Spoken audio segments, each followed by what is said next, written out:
Yeah, first off, obviously want to give a lot of credit to Duke and Coach K and their program. They got a great team, a lot of great players. Obviously, he's one of the greatest coaches, maybe the greatest ever to coach, regardless of sport. So you got to give Duke a lot of credit. They're very, very good, and obviously legit team that can win the national championship. I thought our guys, all you can ask for is a chance to win the game. We had some chances. I will say we've continued to get better. Our guys have always fought and competed. We got down 11 in the first half, and they've scrapped, clawed, punched, kicked, fought for us to give us ourselves a chance to, put ourselves in a position to have a chance to win the game against an elite team like Duke. So I was proud of our guys' effort. And again, like I said, we're continuing to get better. We had some turnovers in the first half that bit us in the butt. We had 10 in the first half, and that's where they got their 11-point lead. We fought back, got the lead, but just those turnovers end up kind of, just again biting you in the rear on those. And but James Banks, back-to-back games where he's had a great motor. I thought Moses Wright, played his tail off. He and James obviously missed a lot of short shots, but I can live with that in a sense because they played so hard. So, everything we talk about is motor. And Michael DeVoe dove on the floor multiple times, came up with some great 50-50 balls. Bubba Parham, great 50-50 balls. Obviously, Jose, tough and hard-nosed. Obviously our guard play, we got to just limit some of those turnovers. But I was proud of all the guys, and we've gotten better. And obviously that's a great team, and that we played a team that's good enough to win the national championship. Offensively, do you think they just ran out of steam those final 2 minutes? Yeah, we probably got a little tired because we exerted so much energy to get back. I was just talking to Marvin Lewis, and he and I were just talking. I was just telling him that it's, it'd be nice to somewhere you can steal some minutes, maybe give a little rest to those guys. It's just hard when you get yourself down against a good team like this. You lose your margin of error, and you're struggling to score. And then what happens is you just fight and claw to get yourself back in front, and you do, and you exert again so much energy. It's hard to sub at that time because you're just kind of moving, and but it is what it is. I mean, we missed a lot of short shots right there at the rim, and all you can ask for is an opportunity to get there. And we missed a couple open looks, but you can, when I say live with it as a coach, in a sense of, because all you can ask for is you give yourself a chance to win the game, and we had some opportunities. Oh well, we're just with Jose. I think we're a pretty good basketball team. And without Jose, we were just, we were highs and lows, and we were a little better than average, maybe average. And that's nothing against our guys because we have really good players. It just, Jose does a lot for us that doesn't show up in the box score with like his leadership, toughness. He helps other guys on the floor. So without Jose, it just puts so much pressure on a guy like Michael DeVoe to have to defend, rebound, score, and a guy like Bubba Parham, he's got to do so many other things, and other guys have to do so many other things. So it just takes the pressure off of guys. And so with Jose, I think we're a pretty good team. He just does a lot of things that don't show up in the box score that helps us. But and unfortunately, part of basketball or sports, part of being successful, you got to stay healthy. And unfortunately, we got hit with that little bit of an injury bug with Jose earlier in the year.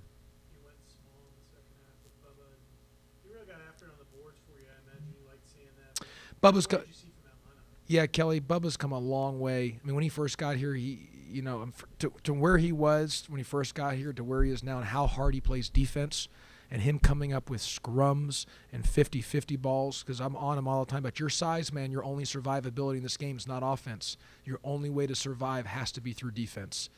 And he's come up with scrums and hard-nosed plays, and he's gotten better. And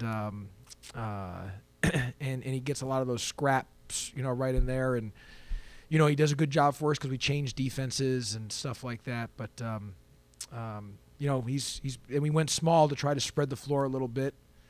And our defense, our guys are always going to give us an effort where we're going to have a chance because of our 50-50 ball effort, and that's who we are. But and Bubba's been a big part of that.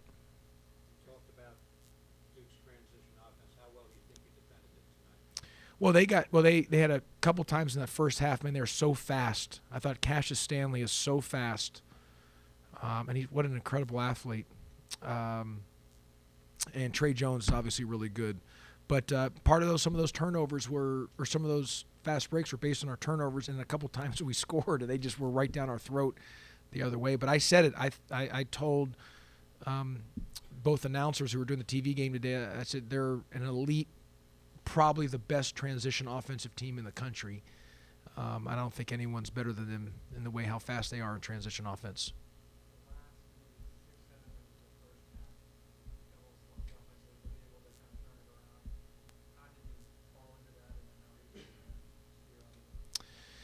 Yeah, well, Ken, we work a lot on, like, I know we talked about yesterday, but we worked a lot on like pivots and footwork, and we weren't using our pivoting properly in that segment which you're talking about.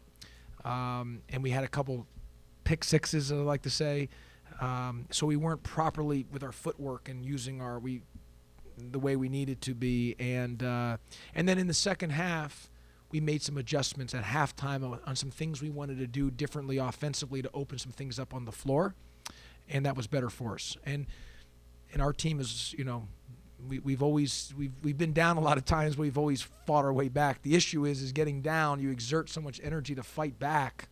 That's why, like in the Carolina game, we had such a great lead. Now Carolina fought back, but we had such a cushion, and we just got to be able to try to hold on and maintain a lead so we don't have to exert so much on fighting and clawing our way back to try to get the lead and then hold on to it.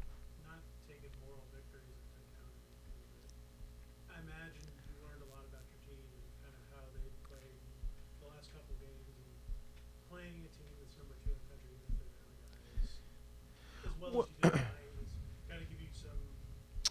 Well, Kelly, yeah, I'm not a big moral victory guy. I mean, we want to win, and I want to win, and no matter who we're playing, and anyone knows me, I take every possession as, literally as intense as anything as there is, so, but I will say our guys have gotten better, and that's been one thing that I've said, and, we want to do all we can to get the 5-star recruit. Trust me, I want to get the 5-star recruit. But if we haven't gotten that guy, we have to have 5-star development. And every one of our guys have gotten better.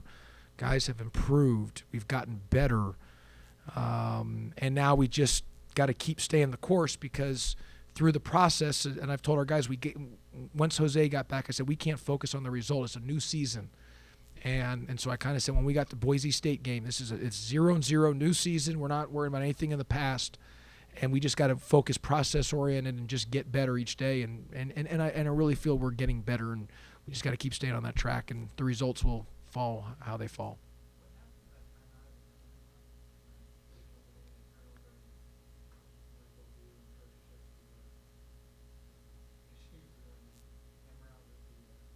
Yeah, I mean, I don't remember what Coach K was saying. I was saying more about on a previous play or something. So, because I had called it, I went like this on one of the turnovers, but he charged me with a timeout the previous time or something like that. But it was nothing, yeah. Anything else for Coach? Coach Michael goes shooting tonight off a little bit, 5 out of 16 from the field. Season wear on him a little bit. Look, Michael DeVoe, a couple things. One, he did have 4 steals. He dove on the floor multiple times.